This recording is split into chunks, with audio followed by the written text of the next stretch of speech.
شام 19 آگوست سال 2024 در یک خانه خصوصی در دهه یارتسوه در منطقه نووی مسکو شهر مسکو جسد یک مرد سالخورده را با علامت‌های مرگ مجبوری و همسر او را با زخم‌های سنگین پیدا کردند. بنا به گفته تفتیشات به این زن و شوهر با تبر حمله کردند. شوهر در جای حادثه جان داده است.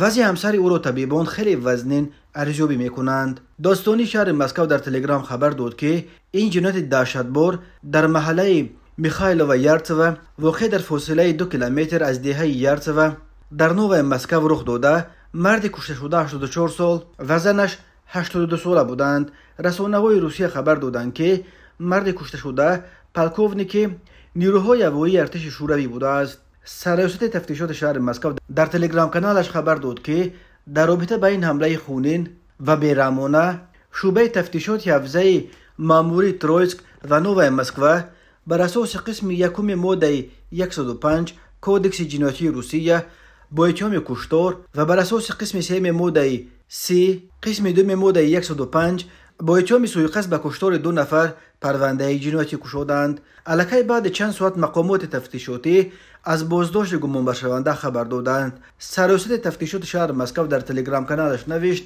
با شرافت فعالیت مشترک مفتشان و کارمندان مقامات حفظ حقوق در یک مدت کوتاه مکان بود و باش گمانبر شونده معین و دستگیر کرده شد.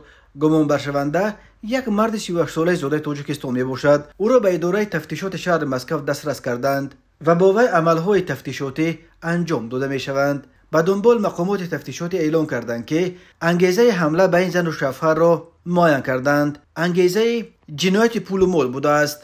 قرار است الکی روز 21 آگوست تفتیشات به دادگاه نویه ترویسک جهت به حبس پیشکی گرفتن گمانبر شونده مراجعت کند. به این زاده تاجیکستان برای کشتار بر اساس قسم یکم ماده 105 از 6 تا 15 سال زندان و بر اساس قسم 2 ماده سوءقصد به کشتار 2 نفر از 8 تا 20 سال زندان تهدید میکند. ولی اگر خدای نکرده زن جبر دیده نیز بمیرد او را میتوانند برای عمرباد نیز به زندان افکنند. در محبس‌های روسیه بنا به عمرها تا 8000 زاده تاجیکستان ادای حکم میکنند.